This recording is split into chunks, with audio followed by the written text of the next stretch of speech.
عليكم ورحمة الله وبركاته.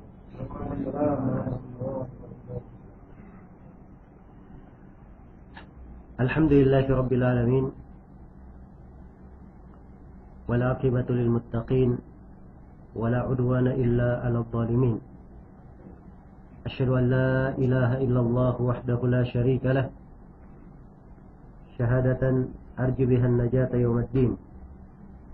وأشهد أن محمدا عبده ورسوله، سيد الأنبياء والمرسلين، صلى الله عليه وعلى آله وصحبه ومن تبعهم بإحسان إلى يوم الدين. أما بعد،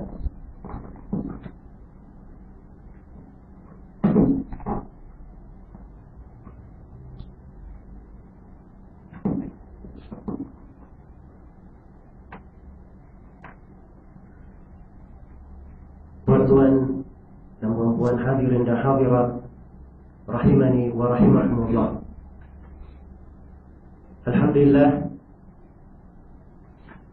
segala puji dan syukur pada Allah Subhanahu wa taala yang menganugerahkan kepada kita semua,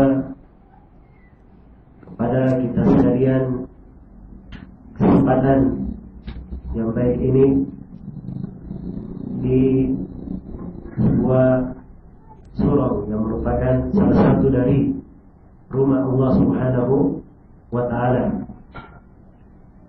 Kita bermohon kepada Allah Subhanahu wa ta'ala, semoga kita semua termasuk mereka yang mendapatkan keutamaan dan kebaikan dari hadis Nabi sallallahu alaihi wasallam yang diriwayatkan oleh Imam Muslim dari sahabat Abu Hurairah radhiyallahu ta'ala anhu.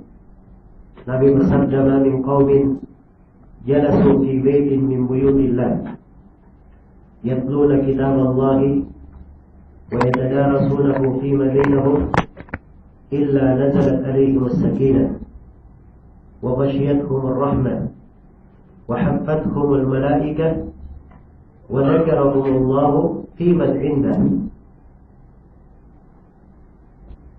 Tidak ada suatu kaum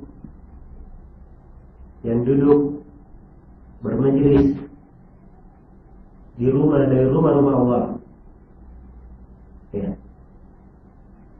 Surau, masjid adalah rumah dari rumah-rumah Allah Subhanahu wa ta'ala. Tidaklah mereka duduk di masjid tersebut yatluna kitab Allah, membaca kitab Allah, wa yatadarasunahu fima bainahum, saling mempelajarinya antara sesama mereka, illa nazalat alaihimus sakinah, kecuali pasti akanlah turun untuk mereka as-sakinah, ketenangan, wa ghashiyatuhum ar-rahmah, mereka akan dinaungi, dituduhi oleh para malaikat, dinaungi, diliputi oleh rahmat, wa haffathumul malaikah, dituduhi oleh para malaikat, wa dzakarahumullahu fi man 'indah, Allah akan menyebut mereka yang hadir bermajlis di rumah dari rumah-rumah Allah itu akan dibanggakan nanti oleh Allah di depan para malaikatnya. Maka saya berdoa kepada Allah Subhanahu wa ta'ala, semoga kita semua termasuk mereka yang mendapatkan keutamaan yang agung ini. Dan semoga Allah Subhanahu wa ta'ala menjadikan perjumpaan kita ini sebagai perjumpaan yang membawa kebaikan dan manfaat, sebagai bekal yang baik untuk kita semua, insyaallah ta'ala, di kehidupan dunia dan di kehidupan akhirat kelak, sekarang kita semua kemudian akan kembali kepada Allah Subhanahu wa ta'ala. Hadirin dan hadirat, tuan-tuan dan puan-puan yang saya hormati dan saya muliakan,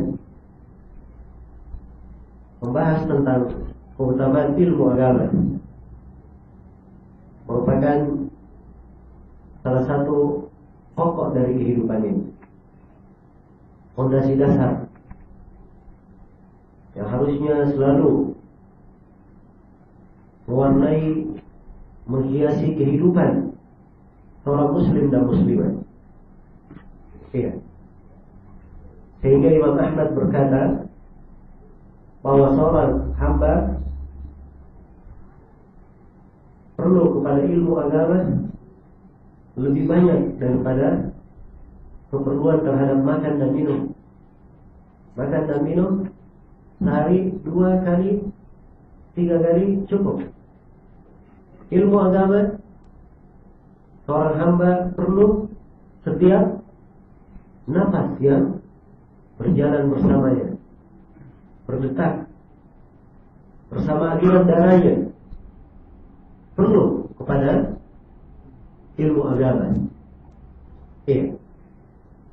Karena itu pada kesempatan yang berbahagia ini, insyaallah taala saya akan bacakan ayat-ayat Al-Quran dan hadis-hadis Rasulullah SAW yang menjelaskan tentang keutamaan ilmu agama, bagaimana urgensinya dan manfaatnya di dalam kehidupan seorang muslim dan muslimah. Iya. Dari ayat Al-Quran yang menjelaskan tentang keutamaan ilmu agama adalah firman Allah Subhanahu wa ta'ala, yarfa'illahu alladhina amanu minkum walladhina utul ilma darajat. Allah akan mengangkat orang-orang yang beriman di antara kalian dan orang-orang yang berilmu akan diangkat oleh Allah beberapa derajat, diangkat pada kedudukan yang lebih tinggi. Ya. Dalam ayat ini dijelaskan bahwa siapa yang menghendaki dari kehidupan dunia dan akhirat ingin ditinggikan derajatnya oleh Allah, maka jalannya adalah dengan menuntut ilmu agama, masuk di dalam golongan orang-orang yang berilmu. Iya. Sehingga derajatnya diangkat oleh Allah, kebaikannya ditambahkan oleh Allah Subhanahu wa ta'ala. Iya. Dan di ayat yang lain Allah Subhanahu wa ta'ala mengingatkan tentang Nabi Ibrahim yang ditinggikan oleh Allah Subhanahu wa ta'ala, diagungkan kedudukannya. Wa tilka hujjatuna atainaha Ibrahim. Ya. Narfa'u darajatin man nasha.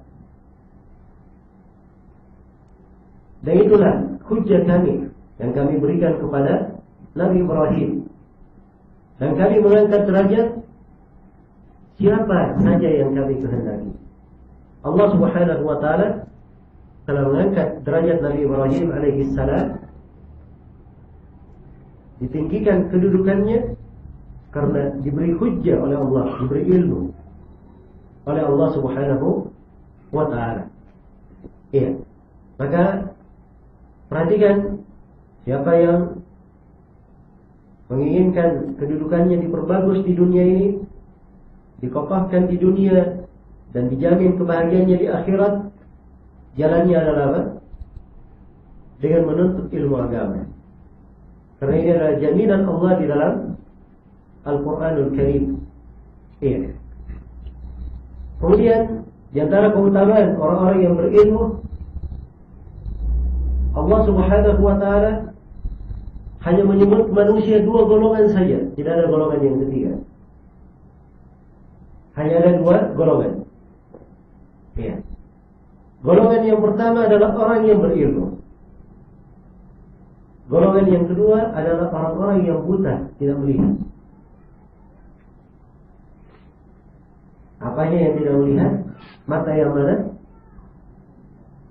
Mata kepala atau mata hati? Ya. Buta mata kepala gampang urusannya.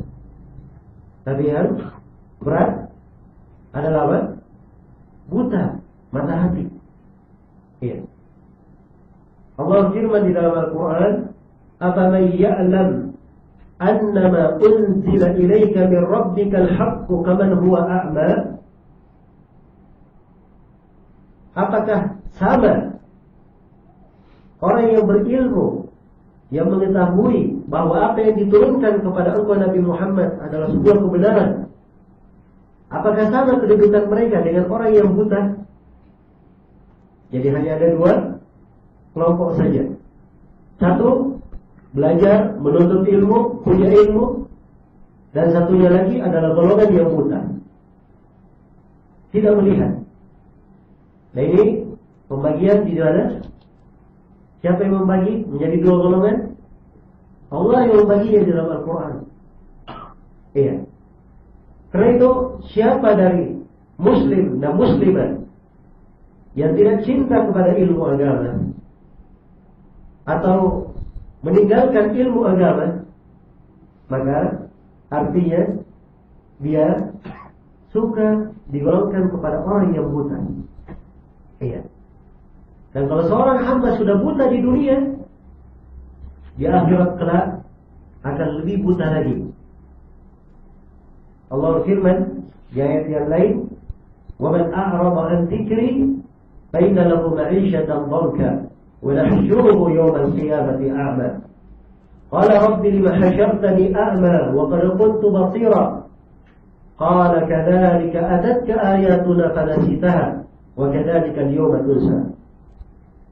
Barang siapa yang berpaling dari az-zikri, dari zikri mengingat kepadaku. Ya. Dan kata zikir dalam Al-Quran banyak penggunaan. Kadang disebut zikir untuk Al-Quran, kadang untuk ilmu agama. Karena itu majelis ilmu disebut majelis apa? Majelis zikir. Kadang zikir adalah dia membaca bacaan-bacaan zikir. Dan banyak lagi makna-makna zikir. Al-Quran juga masuk ke dalam makna zikir. Hadits Rasulullah juga zikir. Siapa yang berpaling dari zikri mengingat kepadaku. Ya, kalau ditafsirkan seluruhnya, siapa yang berpaling dari ilmu, Allah mengancam. Fa'inna lahu ma'isyatan dhanka. Maka kami akan berikan untuknya kehidupan yang sempit. Ya. Tidak akan baik hidupnya, menjadi sempit. Sebagian ulama ada yang menafsirkan ayat kehidupan yang sempit, yaitu di alam kubur nanti. Ya, disempitkan kuburnya. Karena telah syah di dalam, telah syah riwayat, telah sahih riwayat dari Nabi Sallallahu Alaihi Wasallam bahwa ada seorang yang dikubur, disempitkan kuburnya hingga menghimpit orang yang dikubur ini. Lalu tercerai-berai tulang belulangnya, terlepas tulang belulangnya. Iya. Maka seorang yang berpaling dan mengingat kepada Allah akan diberikan ma'isyatan dhanka, kehidupan yang sempit. Waalaikumsalam. Wa nahsyuruhu yawmal qiyamati a'ma, dan kami akan bangkitkan dia pada hari kiamat dalam keadaan buta. Perhatikan. Dia akan dibangkitkan dalam keadaan buta. Qala rabbi lima hasyartani a'ma. Ya pun segera berucap, wahai Rabbku, ya Allah, kenapa aku dibangkitkan buta? Padahal dulu aku di dunia melihat. Kenapa di akhirat buta? Maka Allah berfirman, kadzalika atatka ayatuna fanasitaha. Kadzalika atatka ayatuna fanasitaha wa kadzalika al-yawma tunsa. Demikian telah datang kepada engkau ayat-ayat kami, namun engkau melupakannya. Maka pada hari ini kami juga melupakanmu. Iya. Demikian. Seorang dibutakan oleh Allah karena dia buta di mana? Di dunia. Berpaling dari ilmu agama.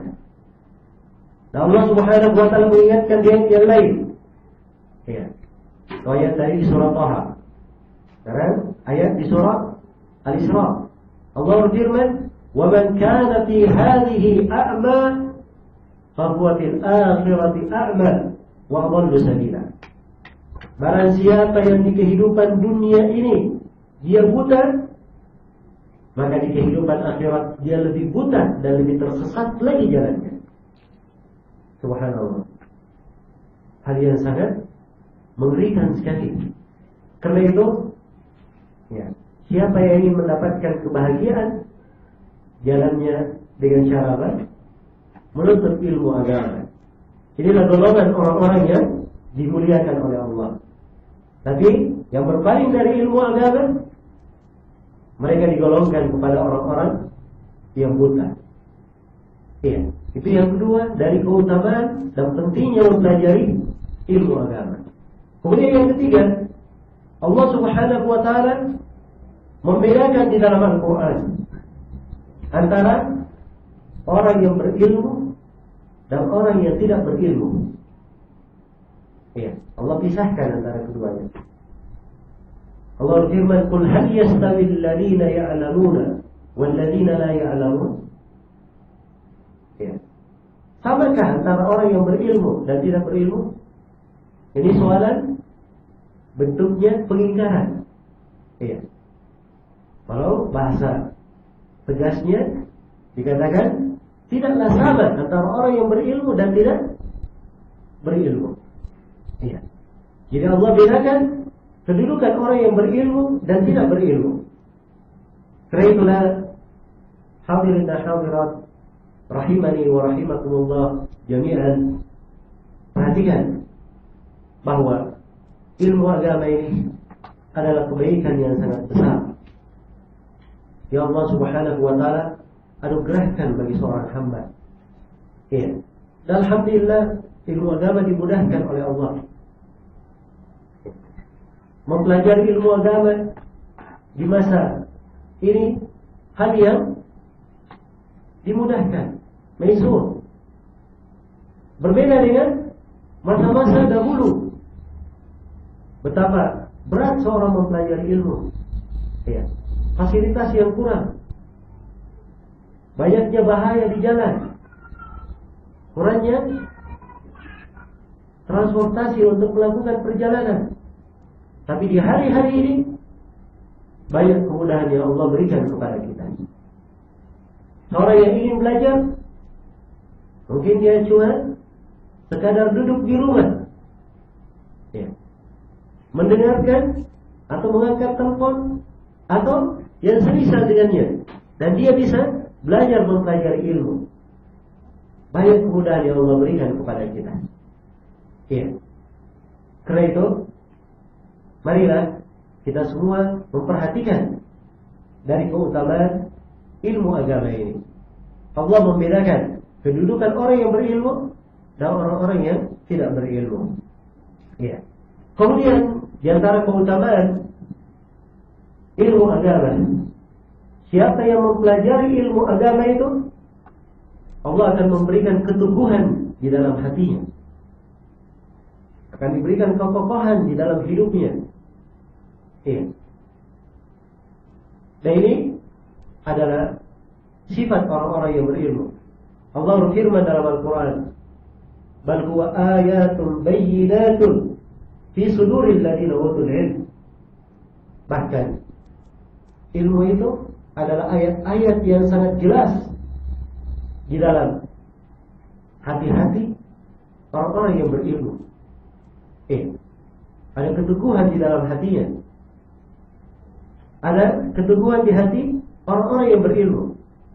Ketika terjadi kebingungan, banyak dari manusia yang heran di sejumlah kejadian, ternyata orang-orang yang berilmu yang kuat dan pandangannya lurus.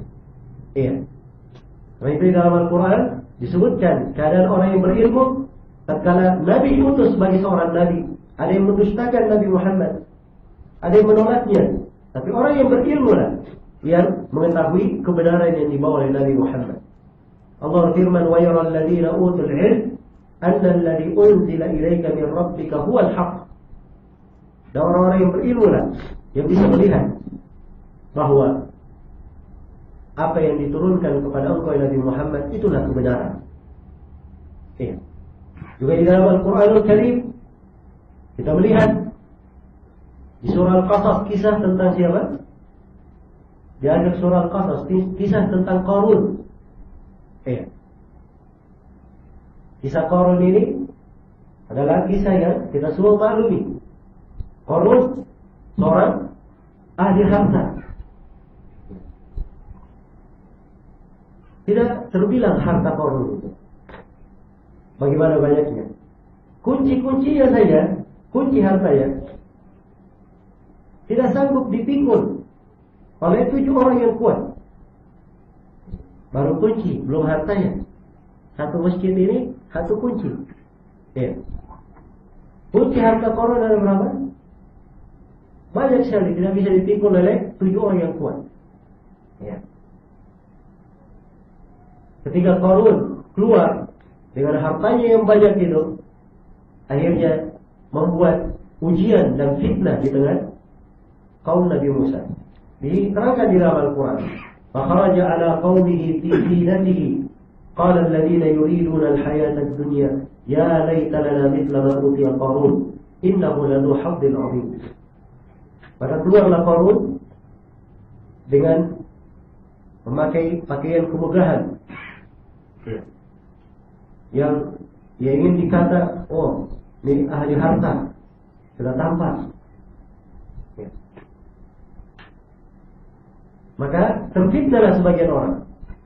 Berkata orang yang menghendaki kehidupan dunia, wahai andai kata kita memiliki seperti yang didapati oleh Qarun. Sungguh Qarun ini punya harta yang sangat banyak. Iya. Terjadi fitnah di tengah manusia. Tapi siapa yang kuat, yang kokoh, yang teguh di atas agama, diterangkan di ayat setelahnya. Qala alladziina utul ilm, berkatalah orang-orang yang berilmu. Perhatikan, yang kuat itu adalah siapa? Orang-orang yang berilmu. Tidak terpengaruh dengan perubahan keadaan manusia. Iya. Tidak goyah dengan banyaknya fitnah dan musibah. Ya. Tidak pula terseret oleh orang-orang yang keluar dari tuntunan agama, tapi ya tegak. Ya. Bagikan batu karang di lautan, dihempaskan oleh ombak apapun, tetap kokoh dan kuat. Inilah orang-orang yang berilmu. Wa qala alladziina utul ilm wailakum thawabullahi khairul liman amana wa amila shalihan. Mereka menegur orang-orang yang terfitnah itu, kasihan kalian, sesungguhnya pahala Allah lebih baik untuk orang yang beriman dan beramal saleh. Karena dunia dengan seluruh isinya tidak ada nilainya dibanding dengan apa? Dengan ilmu agama, dengan keimanan. Ya. Karena itu diingatkan oleh orang-orang yang berilmu. Nah, maka di sini kita bisa mengambil suatu hikmah dan pelajaran, ya, pentingnya seorang hamba berbekal dengan ilmu agar supaya ia diteguhkan pada dirinya. Dan sering kadang terjadi problem di dalam keluarga, di dalam masyarakat. Ya. Kebanyakan sebab yang menjadikan adanya problem itu kurangnya apa? Ilmu agama. Ya. Kurangnya ilmu agama. Kalaulah kaum muslimin mempelajari ilmu agama dengan baik, maka insyaallah ta'ala akan sedikit kejelekan terjadi di tengah kaum muslimin dan muslimat. Kemudian di antara keutamaan mempelajari ilmu agama ini, Allah Subhanahu wa ta'ala memerintah Nabi-Nya untuk memohon kepada Allah tambahan ilmu. Ya. Allah firman kepada Nabi-Nya, wa qur rabbi zidni ilman.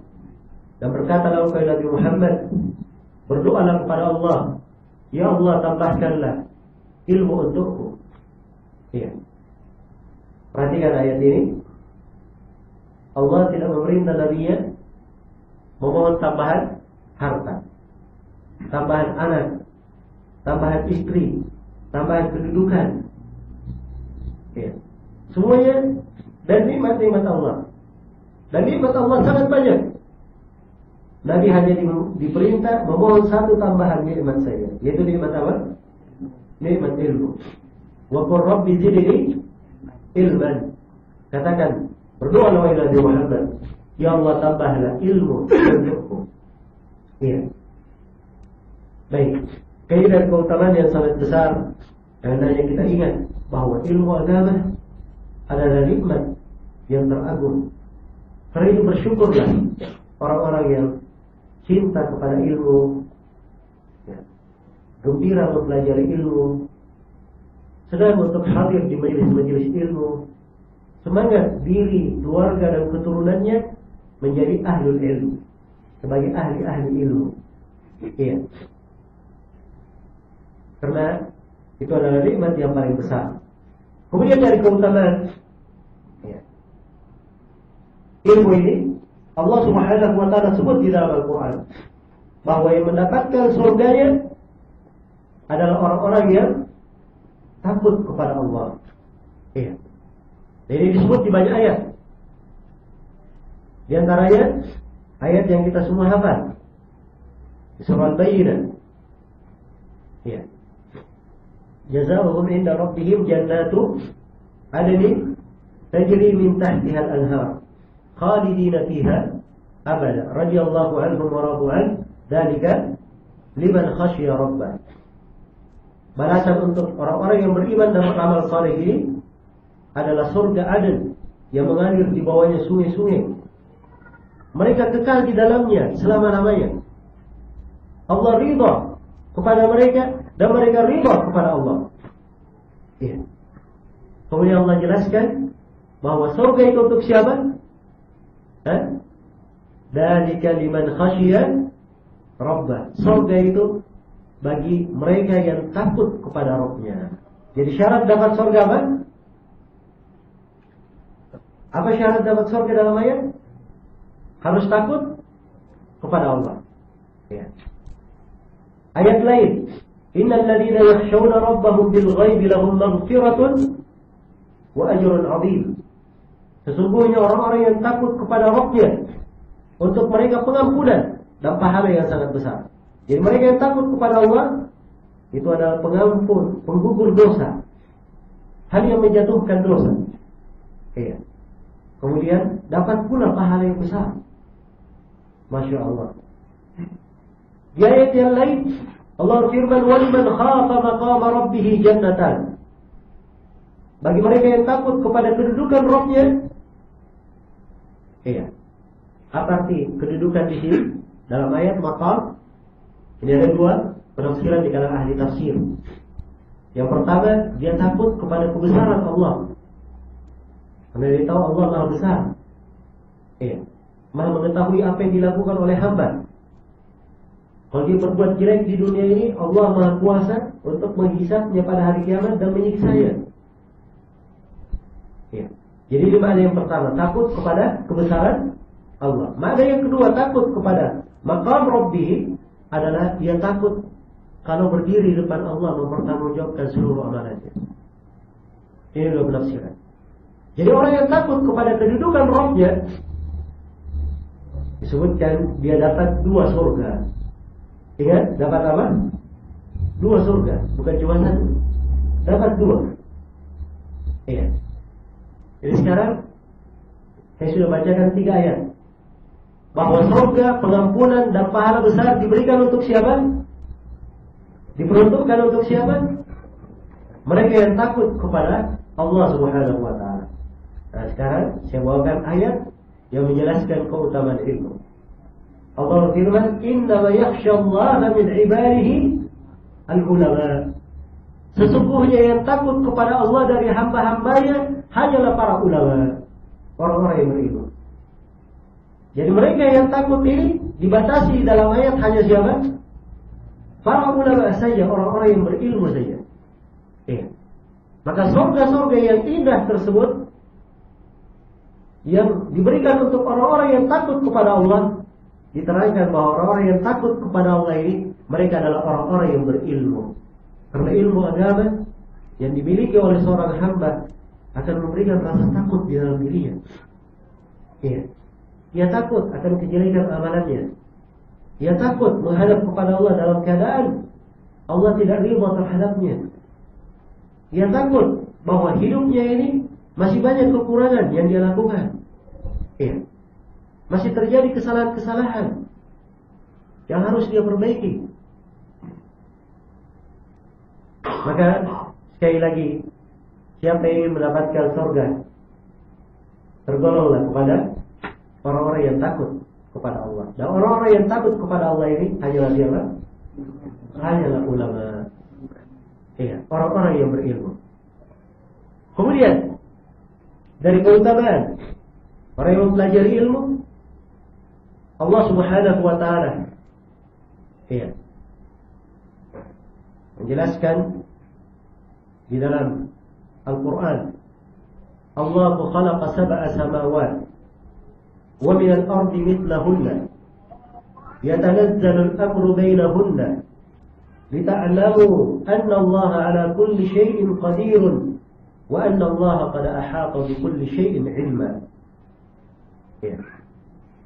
Allah berfirman, Allah yang menciptakan 7 langit. Juga Allah yang menciptakan 7 bumi semisal dengannya.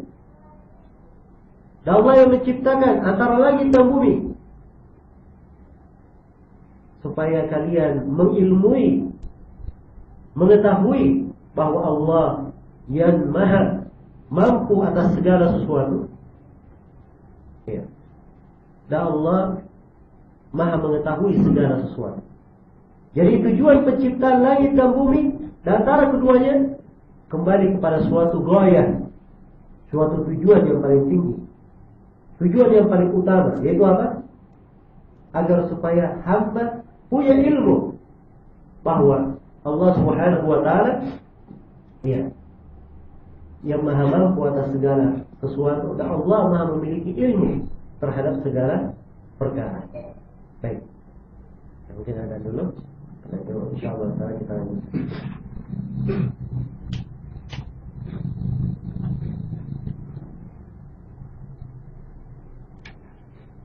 Allahu Akbar, Allahu Akbar, Allahu Akbar, Allahu Akbar.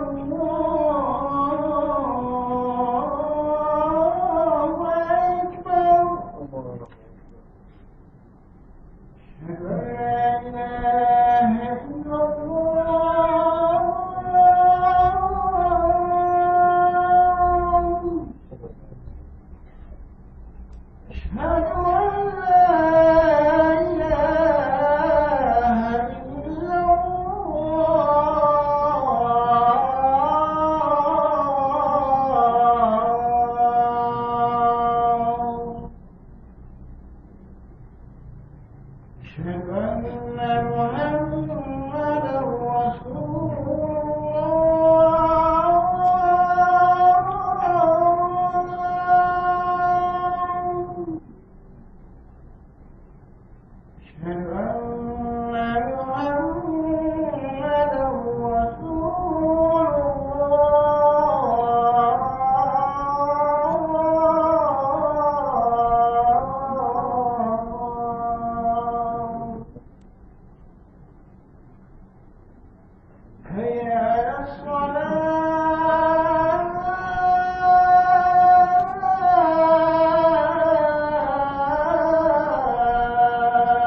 Alhamdulillah, tuan-tuan, perempuan dan hadirin hadirat yang saya hormati dan saya muliakan.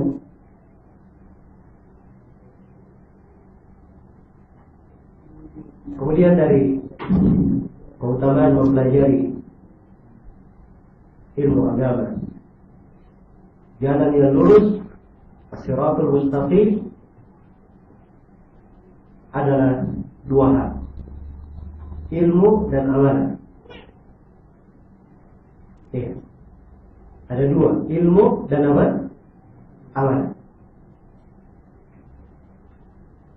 Ini fikih ada di sebuah surah Al-Quran. InsyaAllah ta'ala setiap muslim dan muslimat hafal surahnya, dibaca di dalam sholat tiap hari. Paling sedikit 17 kali dibaca dalam sehari. Kira-kira di surah apa ini? Di surah Al-Fatihah. Allah firman, ihdinas siratal mustaqim, siratal ladzina an'amta 'alaihim ghairil maghdubi 'alaihim waladdallin. Di dalam ayat ini perintah pada orang yang salat berdoa, bermohon kepada Allah. Ya Allah, berilah hidayah padaku menggapai jalan yang mustaqim. Kemudian Allah jelaskan apa sirat mustaqim ini. Siratal ladzina an'amta 'alaihim. Bahwa sirat mustaqim adalah jalan orang-orang yang engkau beri nikmat kepada mereka. Itulah jalan para nabi dan para rasul. Yang disebut di ayat yang lain di surah An-Nisa, ulaika alladzina an'ama Allahu 'alaihim minan nabiyyin was-siddiqin wasyuhada'i was-shalihin. Mereka itulah orang-orang yang Allah beri nikmat kepadanya dari para nabi, para siddiq, para syuhada, dan orang-orang salih. Kemudian Allah perjelas sirat mustaqim ini, ghairil maghdubi 'alaihim waladdallin. Diterangkan dua jalan yang menyimpang dari jalan yang lurus. Bukan jalan orang-orang yang Allah murka kepadanya. Bukan pula jalan orang-orang yang Allah sesatkan. Siapa jalan orang-orang yang Allah murka kepadanya? Ini jalannya orang-orang Yahudi. Kenapa Yahudi itu? Punya ilmu tapi tidak ada beramal. Yahudi ya'rifuna al-kitab kama ya'rifuna abna'ahum. Mereka mengerti Alkitab seperti mereka mengenal anak-anaknya sendiri. Ada pula orang tak kenal anaknya. Semua orang kenal anaknya sendiri. Yahudi kenal syariat seperti apa? Kenal anaknya sendiri. Tapi begitu Nabi Muhammad diutus sebagai seorang nabi, Yahudi tak ikut. Iya. Ini orang Yahudi tidak beramal dengan apa? Dengan ilmunya. Orang-orang Nasara kebalikannya. Ya, waladdallin, mereka tersesat. Kenapa? Beramal tapi tidak punya ilmu, tidak berilmu. Ya. Adapun umat Islam, bila mereka berilmu, jika mereka berilmu, mereka beramal dengan ilmunya. Ya. Dan umat Islam tidak beramal kecuali dibangun di atas asas ilmu. Itu umat Islam. Dan itulah jalan yang lurus. Karena itu ilmu agama adalah pohonnya. Ya. Al-ilmu syajarah wal amalu thamarah. Para ulama ilmu itu pohonnya, sedangkan amalan adalah buahnya. Ya. Amalan adalah buahnya. Orang yang tanam pohon tidak beramal, tidak ada manfaatnya sebab tidak mendapat buah. Ya. Orang yang beramal tanpa ilmu, ini namanya seorang yang berhayal, berangan-angan. Ingin memetik buah, tidak menanam apa? Ya, tidak menanam pokoknya. Ya. Baik. Karena itu sekali lagi, ilmu disertai dengan apa? Amalan. Dan amalan harus dibangun di atas ilmu. Itulah as-siratul mustaqim, jalan yang lurus. Ya. Karena itu siapa yang hanya punya semangat beramal tapi tidak memiliki semangat belajar ilmu, maka ini perlu meluruskan jalannya. Demikian pula orang yang belajar saja tapi tidak mengamalkan ilmunya, ini juga perlu untuk apa? Meluruskan jalannya. Harus meluruskan jalannya agar supaya mendapatkan as-sirat al-mustaqim. Ya. Kemudian dari keutamaan ilmu, Allah Subhanahu wa taala menjelaskan bahwa ilmu itu adalah ruh dan cahaya kehidupan seorang hamba. Subhanallah, ilmu agama disebut apa? Disebut ruh. Ya. Bagaimana ruh pada manusia itu? Adakah manusia yang hidup tanpa ruh? Tidak ada. Apabila ruhnya sudah keluar, artinya ajalnya sudah sampai. Ya. Dan Allah menyebut bahwa ilmu agama adalah ruh. Allah berfirman dalam Al-Quran, وَكَذَلِكَ أَوْحَيْنَا إِلَيْكَ رُوحًا مِنْ أَمْرِنَا مَا كُنْتَ تَدْرِي مَا الْكِتَابُ وَلَا الْإِيمَانُ وَلَكِنْ جَعَلْنَاهُ نُورًا نَهْدِي بِهِ مَنْ نَشَاءُ مِنْ عِبَادِنَا وَإِنَّكَ لَتَهْدِي إِلَى صِرَاطٍ مُسْتَقِيمٍ. Dan demikianlah wahai Nabi Muhammad, kami wahyukan kepadamu ruh dari agama. Jadi agama disebut apa? Disebut ruh. Iya. Dipanggil ruh di dalam ayat. Sebelumnya masa yang lalu engkau Nabi Muhammad tidak pula kenal apa itu iman, tidak kenal apa itu Alkitab, Al-Quran. Namun kami jadikan Al-Quran itu, ilmu ini sebagai cahaya kepada siapa yang kami kehendaki. Tatkala Nabi Muhammad telah mendapatkan ilmu, telah memiliki ruh dan cahaya ini, Allah firman, engkau Nabi Muhammad boleh memberi hidayah kepada siapa yang engkau inginkan, yaitu mengajak orang menunjuki jalan lurus, sehingga semuanya kembali kepada Allah Subhanahu wa ta'ala, berjalan bersama Nabi Muhammad menuju kepada negeri akhirat, ya, mencari surga dan keutamaan dari Allah Subhanahu wa ta'ala. Dan di dalam ayat yang lain Allah Subhanahu wa ta'ala berfirman, qad ja'akum minallahi nurun wa kitabun mubin yahdi bihi Allahu man ittaba'a ridwanahu subulas salam wa yukhrijuhum minadh dhulumati ila an-nuri bi'idnihi wa yahdihim ila siratin mustaqim. Telah datang kepada kalian cahaya dan kitab yang jelas. Jadi agama Al-Quran disebut cahaya, disebut kitab, dua penyebutan. Iya, disebut nur. Nur artinya apa? Maknanya cahaya. Kami ya, memberi hidayah kepada siapa yang kami pilih menuju kepada jalan-jalan yang diridhai oleh Allah. Dikeluarkan dari kegelapan menuju kepada cahaya dengan izin Allah.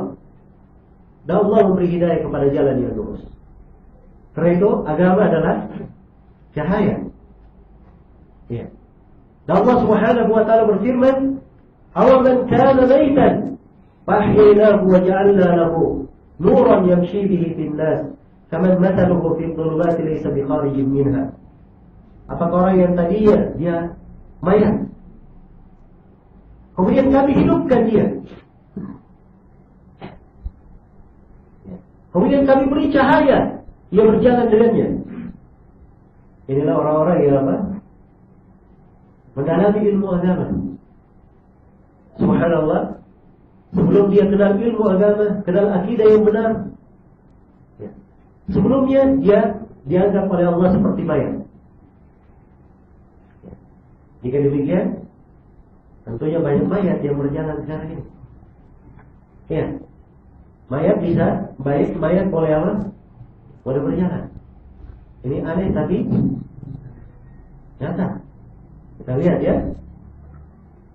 Baik. Tadinya engkau adalah mayat. Allah hidupkan dengan ilmu agama. Dan diberi cahaya oleh Allah, berjalan dengannya. Apakah orang yang menerima ilmu ini telah mendapat cahaya dan kehidupan? Apakah sama dengan orang yang tetap berada di dalam kegelapan? Iya. Berada di dalam kegelapan, tidak berkeinginan untuk keluar darinya. Ya, tentunya tidak sama antara dua golongan. Karena itu sekali lagi, ilmu agama ini adalah kehidupan dan apa? Cahaya bagi seorang hamba. Iya. Bagi setiap muslim dan muslimah. Barang siapa yang menghendaki kehidupan yang sejati, kehidupan yang hakiki, rahasianya adalah apa? Adalah mempelajari ilmu agama. Ya. Baik. Kemudian di antara keutamaan ilmu ini, Allah Subhanahu wa taala sebutkan di dalam Al-Quran tentang anjing yang terlatih. Ya. Apa hukum anjing terlatih dalam Al-Quran? Kalau dia menangkap hewan buruan, boleh dimakan atau tidak? Boleh dimakan. Ya. Firman fakulu mimma amsakna alaikum. Silahkan kalian makan hewan buruan yang ditangkap oleh anjing-anjing terlatih. Dalam ilmu fikih, jika anjing terlatih dilepas, baca bismillah, lepas tangkap hewan buruan, begitu tuan anjing ini temukan si anjing bersama anjing-anjing lain, maka hewan buruan tidak boleh dimakan. Ya. Kenapa? Karena ada anjing yang tidak terlatih di situ. Ya. Tidak pula diketahui siapa yang membunuhnya, anjing terlatih atau selainnya. Perhatikan, anjing yang tidak terlatih merusak. Hukum apa? Hukum dari hewan buruan. Ya. Kalau anjing saja terlatih, diberi pengetahuan berburu, Allah sebutkan keutamaan boleh dimakan. Hewan buruan yang berbeda dengan anjing yang lainnya. Apalagi manusia kalau menuntut ilmu agama. Ini namanya dalam Al-Quran, dalam ilmu tafsir, ya, cara berdalil dengan tariqatut tamthil, cara mengambil isyarat, kiasan di dalam apa? Ayat itu. Ya. Jadi kalau anjing saya seperti ini dibedakan kedudukannya karena memiliki keilmu, ya, pengetahuan, apalagi antara sesama apa? Sesama manusia. Ya, karena itu tingkat-tingkat kedudukan manusia ditentukan oleh ilmu agama yang dia pelajari. Iya. Semakin kuat ilmu agama seseorang, akan semakin banyak kebaikan yang dia dapatkan. Kemudian di antara keutamaan mempelajari ilmu ini, Allah Subhanahu wa taala menyebut bahwa mempelajari ilmu agama adalah pokok keberuntungan. Ya, yang menyelamatkan dari segala kerugian. Kita semua hafid surah wal asri. Ya. Allah firman wal asri innal insana lafi khusr illa alladhina amanu wa amilus shalihat wa tawasaw bil haqqi wa tawasaw bis sabr. Wal asri, demi waktu asar. Boleh pula diterjemahkan, dimaknakan demi masa. Ya. Allah bersumpah. Ya. Ini sumpah, apa makna sumpah? Adalah untuk menegaskan apa? Perkara. Ya. Ini air minum. Begitu. Ini saya katakan air minum milik saya. Bila saya katakan, jika saya katakan demi Allah ini air minum milik saya, ini apa namanya? Penegasan atau bukan? Penegasan. Allah bersumpah di sini. Wal asri, demi masa. Inna ini penegasan pula. Jadi penegasan yang keberapa? Yang kedua. Ya. Ini air minum milik saya. Kalau saya katakan sesungguhnya air minum ini milik saya, ini juga apa? Penegasan. Lafi khusrin. Lam di situ dalam bahasa Arab juga apa? Penegasan. Lam muzahlah dalam istilah bahasa Arab. Ya. Artinya benar-benar merupakan milik saya. Jadi 3 penegasan. Ya. Demi masa sesungguhnya manusia benar-benar di dalam apa? Kerugian. Subhanallah. Ini asal kehidupan banyak dari manusia. Di mana? Di kerugian. Kecuali 4 golongan yang disebut di kelanjutan ayat. Illa diperkecualikan. Siapa yang pertama diperkecualikan? Alladzina amanu, orang-orang yang berilmu. Ya, dan ingat, orang-orang yang beriman. Keimanan itu adalah keyakinan.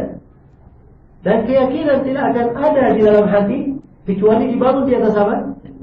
Di atas ilmu agama. Karena itu banyak dari ahli tafsir menafsirkan illa alladzina amanu, yaitu apa? Orang-orang yang berilmu. Iya. Kecuali orang-orang yang berilmu, beramal salih, saling berwasiat dengan kebenaran dan saling berwasiat dengan apa? Kesabaran. Ini 4 golongan. Berilmu, beramal, berdakwah, menyampaikan kebenaran, serta bersabar. Siapa yang memiliki 4 hal ini, maka pasti ia dimasukkan ke dalam golongan orang-orang yang beruntung. Kemudian dari keutamaan mempelajari ilmu agama ini, awal surah yang turun kepada Nabi SAW, kan? Iqra bismi rabbikal ladzi khalaq, khalaqal insana min 'alaq. Iqra wa rabbuka al-akram alladzi 'allama bil qalam, 'allama al-insana ma lam ya'lam. Perhatikan ayat-ayat itu, perintah membaca. Ya. Ini perintah apa ini? Perintah menuntut ilmu, belajar atau tidak? Perintah belajar. Iya. Menuntut ilmu. Dan ini wahyu yang paling pertama turun kepada Nabi Muhammad SAW. Dan ini dari keutamaan mempelajari ilmu agama. Kemudian Allah Subhanahu wa taala atau Rasulullah SAW menyebutkan dari keutamaan ilmu bahwa segala kebaikan adalah dengan mempelajari ilmu agama. Ingat, Rasulullah bersabda, "May yuridillahu bihi khairan yufaqihuhu fid-din." Barang siapa yang Allah kehendaki padanya kebaikan, Allah akan pahamkan dia di dalam agama. Iya. Kebaikan dalam ayatnya teks umum. Segala kebaikan yang dia perlukan di kehidupan dunia ini. Kebaikan dunia, kebaikan akhirat, kebaikan pada dirinya, pada keluarganya, pada masyarakatnya, pada negara, negeri. Segala kebaikan. Siapa yang menghendaki kebaikan, ya Allah hendaki padanya kebaikan, Allah akan buat dia apa?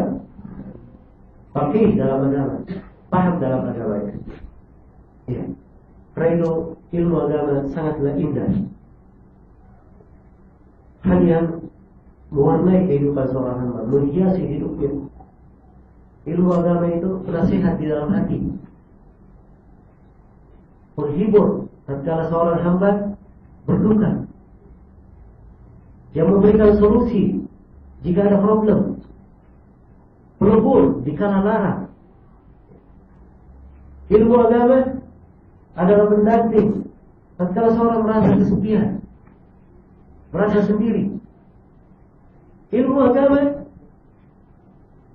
adalah hal yang selalu membuatnya berjalan ke depan, ya, menuju kepada Allah dan negeri akhirat. Keindahannya sulit untuk dilukiskan, Ya. Kebaikan dari ilmu agama ini lebih banyak dari apa yang telah kita terangkan tadi. Namun itu adalah hal-hal yang mengingatkan, perkara yang baik untuk kita perhatikan. May yuridillahu bihi khairan yufaqihu fid-din. Siapa yang Allah kehendaki padanya kebaikan, Allah akan menjadikan dia faqih di dalam agama. Orang yang mengajarkan ilmu agama, dari orang yang dipahamkan. Jika dia telah paham, kemudian dia ajarkan kepada orang, Rasulullah bersabda, khairukum man ta'allama al-Qur'ana wa 'allama. Yang terbaik di antara kalian adalah orang-orang yang mempelajari Al-Quran dan apa? Mengajarkannya. Iya. Dan Rasulullah SAW bersabda, la yahdiyallahu bika rajulan wahidan khairun laka min humrin na'am. Andai kata Allah memberi hidayah kepada seseorang karena sebab kamu, ya, ada orang Masya Allah dia dapat hidayah, kita boleh menjadi sebab, karena kita yang mengajarkan. Ya. Kadang ada orang dia tidak punya ilmu, tapi ayo kita berangkat belajar menuntut ilmu agama, diajak orang lain ikut, sehingga orang ini mendapatkan hidayah. Iya. Maka Nabi bersabda, la yahdiyallahu bika rajulan wahidan khairun laka min humrin na'am. Jika andai Allah memberi hidayah kepada seorang oleh sebab kamu, pahalanya lebih baik daripada unta-unta merah. Ya. Ini unta-unta merah hanya apa? Lambangnya hiasan untuk harta yang termahal milik orang-orang Arab. Orang Arab kalau cakap harta termahal, mereka sebut apa? Unta merah. Ya. Maksud hadis bahwa satu dapat hidayah, satu orang dapat hidayah, kita menjadi sebab, pahalanya lebih baik daripada dunia dan seisinya. Jadi satu orang yang dapat apa? Hidayah. Bagaimana pula kalau seorang dengan ilmu agama tersebut, banyak manusia yang mendapat hidayah. Ya. Ini lebih baik daripada apa? Satu saja lebih baik daripada dunia dan seisinya. Karena itu menuntut ilmu agama, perniagaan yang pasti beruntung. Ya. Banyak orang sekarang pikir usaha, Masya Allah. Nah, buat toko agar untung berapa? 1 juta ringgit misalnya. Ya. Ilmu agama lebih baik daripada dunia dan apa? Seisinya. Perniagaan pasti, jalannya mudah. Ya. Tapi siapa yang mau berdagang dengan apa?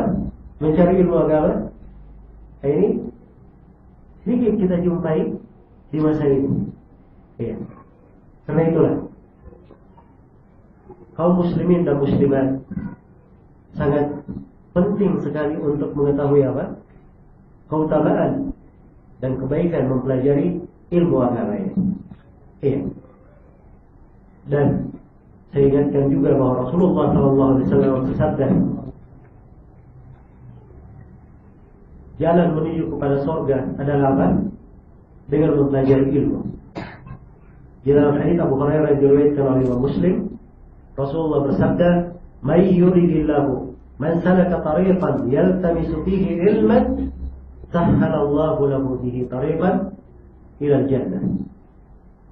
Barang siapa yang berjalan menempuh sebuah jalan, ia mencari ilmu di jalan itu, maka Allah akan mudahkan jalannya menuju kepada surga. Jadi menuntut ilmu adalah jalan kemana? Ke surga. Dan ini dari keutamaan orang-orang yang mempelajari ilmu. Kemudian saya tutup ya, pertemuan kita ini dengan sebuah hadis atau dengan sebuah ayat Al-Quranul Karim, di mana Allah Subhanahu wa taala menjelaskan bahwa kepemimpinan di dalam agama keimaman di dalam agama itu didapatkan dengan jalan apa? Dengan jalan seorang mempelajari ilmu agama. Allah berfirman di dalam Al-Quran ayat, kita semua sering menyimaknya di setiap apa? Salat subuh ya, di hari Jumat, di surah As-Sajdah, wa ja'alna minhum a'immatan yahduna bi amrina lamma sabaru wa kanu bi ayatina yuqinun. Kami jadikan mereka para imam, para pemimpin di dalam agama ya, orang-orang yang teratas dalam agama. Kenapa dijadikan para pemimpin? Dengan dua syarat. Lamma sabaru, syarat pertama tatkala mereka bersabar.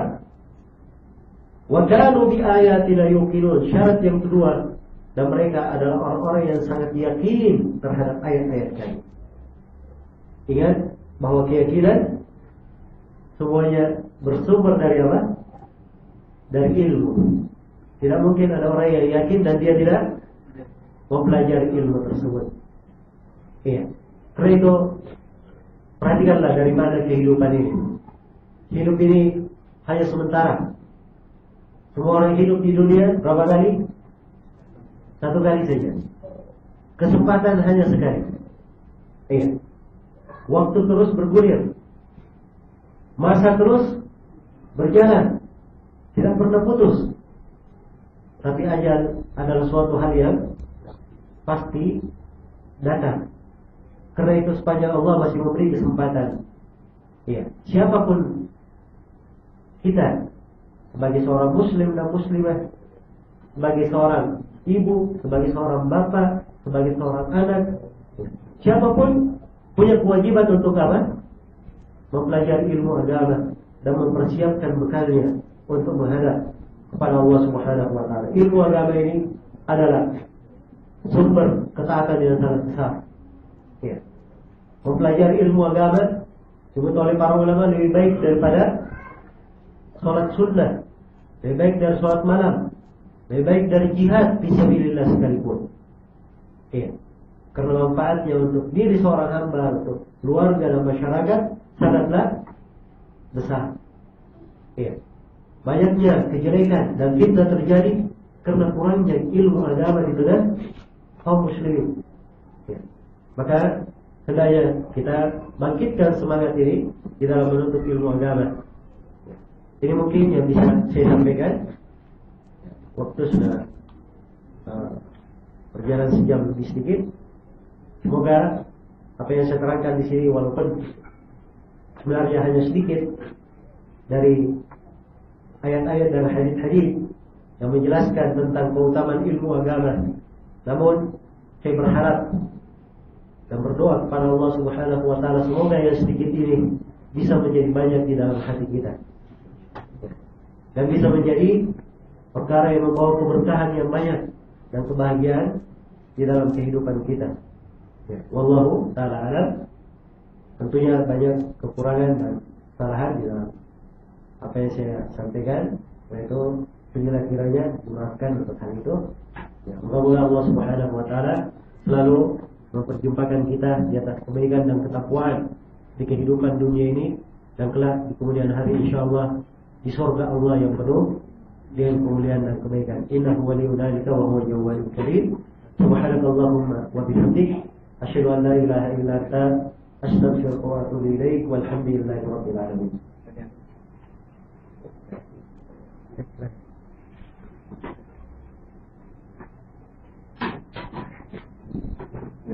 Terima kasih kepada Wakil Ustaz Zulmain untuk itu adalah jika ada pertanyaan yang nak sampai kepada Ustaz dari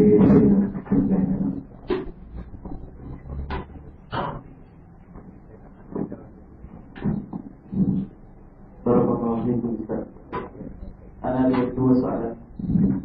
Pertama, menuntut ilmu itu satu kewajiban dan menyampaikan ilmu itu sendiri satu kewajiban besar bagi orang-orang yang ahli. Jadi bagaimana kita mau menyampaikan ilmu bahkan Nabi sebut balighu anni walau ayat. Jadi siapa yang perlu menyampaikan ilmu berdasarkan kepada hadis ini. Soalan pertama. Soalan kedua, dalam keadaan sekarang ini kita ada yang muamalah dengan riba, muamalah dengan yang gharar tidak jelas. Jadi ilmu yang sebegini jauh mana kepentingannya berpanjang dengan ilmu akidah. Wallahu a'lam.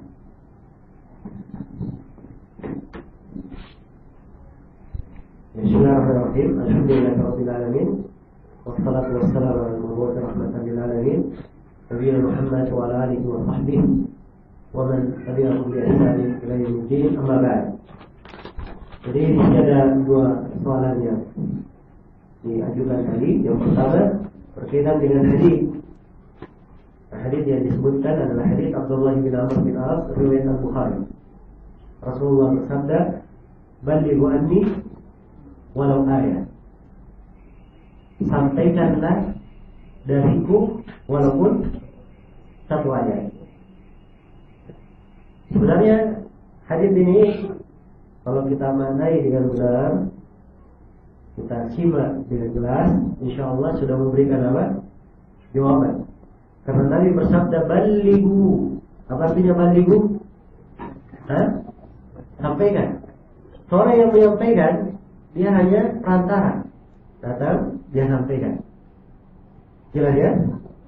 Kalau dia tidak punya ilmu, boleh dia menyampaikan? Tentunya tidak boleh menyampaikan. Jadi penyampaian apabila ilmu telah datang kepadanya, dia yakin ilmu itu, boleh dia sampaikan. Syarat yang kedua dalam ayat anni, perhatikan, dariku. Dia harus pastikan bahwa itu dari siapa? Dari Nabi. Jangan dia dengar saja, membaca buku. Ternyata bukan dari Nabi. Ya. Dia kan sudah catat pula, Nabi bersabda. Padahal bukan dari siapa? Dari Nabi. Bahaya yang sangat besar. Kalau Nabi sallallahu alaihi wasallam bersabda, "Man kadzaba 'alayya muta'ammidan, falyatabawwa maq'adahu minan nar." Barang siapa yang sengaja berdusta, berbohong terhadap namaku dengan sengaja, hendaknya dia siapkan tempat duduknya dari api neraka. Tak boleh seorang sampaikan hadis tidak jelas. Jadi menyampaikan ilmu, sekali lagi, siapa yang sampai kepadanya ilmu, dia sampaikan sesuai dengan yang dia ketahui, sebagaimana yang dia pahami. Apabila pemahamannya sudah dia pastikan benar, maka ini insyaallah ta'ala tidak ada masalah. Jelas ya? Dia terima dari guru, pemahaman sudah benar, dia sampaikan kadar ilmunya. Ya. Jika tidak tahu, dia jawab Allahu a'lam. Allah yang lebih tahu. Ya. Dia punya ilmu, dia sampaikan. Ini insyaallah ta'ala hal yang baik, berjalan dengan apa? Berjalan dengan hadis. Kemudian yang kedua berkaitan dengan masalah muamalah riba. Ya. Ini memang ada fenomena yang sangat menyedihkan di kalangan kaum muslimin. Ya. Bergampangan dengan riba dan banyaknya terjadi riba. Dan itulah sebab kehancuran. Karena yang menghancurkan umat-umat sebelum kita, salah satunya adalah apa? Perbuatan riba yang mereka lakukan. Orang Yahudi dilaknat oleh Allah karena apa? Salah satunya juga karena perbuatan riba. Ya. Karena itu seorang muslim dan muslimah adalah wajib untuk mengetahui hukum-hukum riba jika dia terjun di dalam apa? Muamalah. Ya, agar tidak memberatkan dan tidak menjatuhkan riba pada orang lain. Ya. Ambillah duit ini, pinjam. Ya. 1.000 ringgit. Tapi nanti kembalikan berapa? 1.200. Ya. Ini adalah riba. Jelas ya? Bagaimana seorang bisa mengetahui itu? Bagaimana seorang boleh tahu bahwa itu riba? Caranya adalah apa? Belajar. Harus punya fikih dalam agama. Inilah pembahasan kita di malam ini. Bagaimana pentingnya seorang mempelajari ilmu agama. Umar bin Khattab radhiyallahu taala anhu berkata, "La yaqrab suqana man lam ya'rif ahkam riba." Jangan sekali-sekali ada yang dekat ke pasar kami orang yang tidak paham ilmu tentang riba. Jadi oleh Umar bin Khattab dilarang dan tidak belajar riba dekat ke pasar, agar supaya tidak memberatkan orang-orang dengan perbuatan riba sedang dia tidak tahu hukumnya. Baik, jadi mungkin yang saya bisa jawab untuk pertanyaan ini. Wallahu a'lam.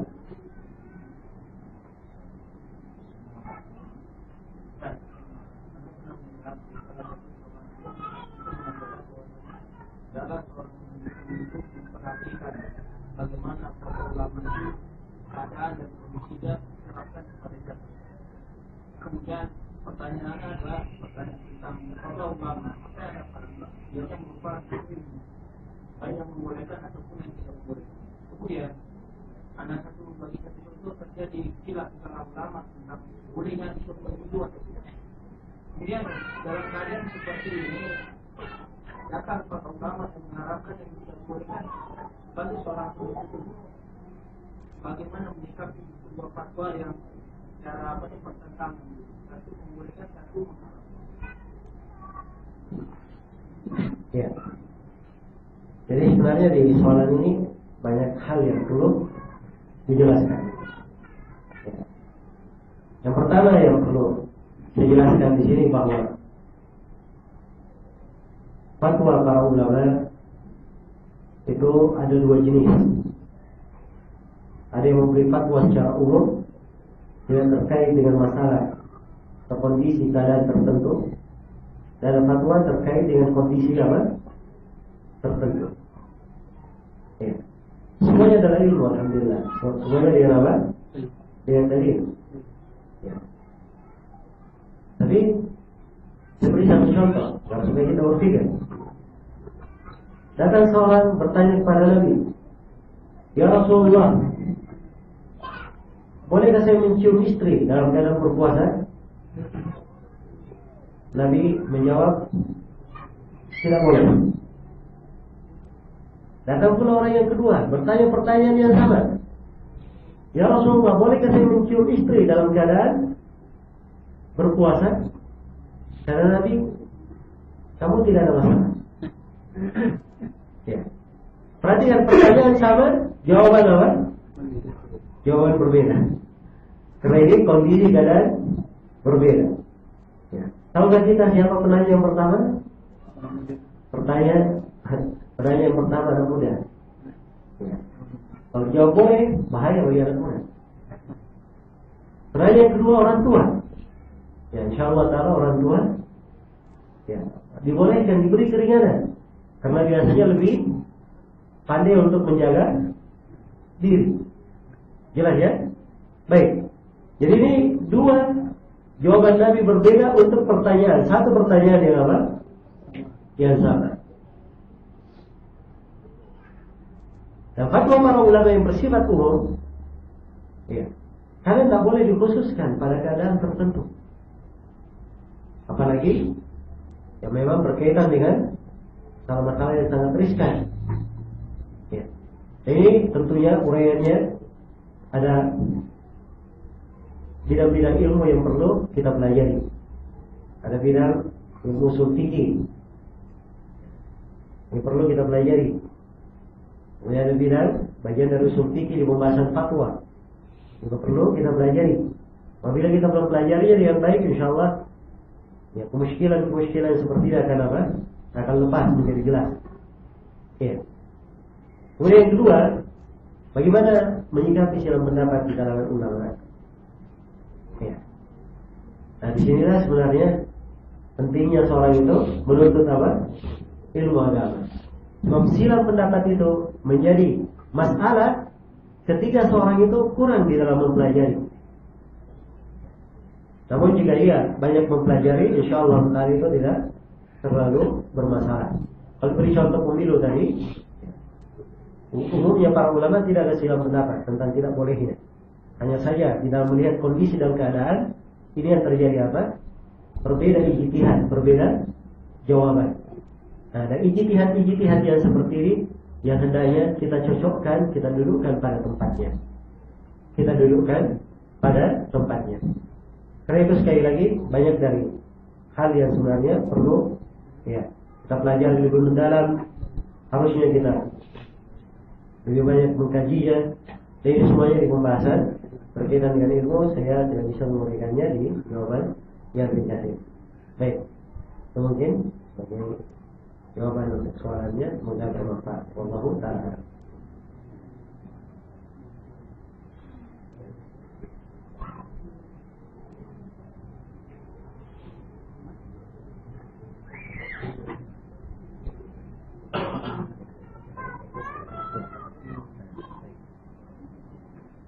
Baik, kalau ya tidak ada pertanyaan lagi, ya saya cukupkan di sini.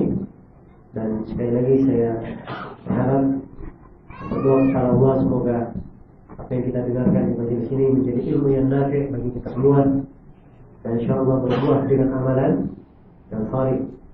Menggolongkan kita dari orang yang mendengarkan ucapan kemudian dia ikuti yang terindahnya. Dan semoga Allah Subhanahu wa taala selalu mengokohkan kita di atas keislaman dan di atas sunnah Rasulullah di kehidupan dunia, di alam kubur, dan di kehidupan tatkala kita semua menghadap kepadanya. Dan saya mohon maaf atas segala macam kekurangan dan kesalahan. Subhanallahumma wa bihamdik, asyhadu an la ilaha illa anta, astaghfiruka wa atubu ilaik. Wa akhiru da'wana alhamdulillahi rabbil alamin. Wassalamualaikum warahmatullahi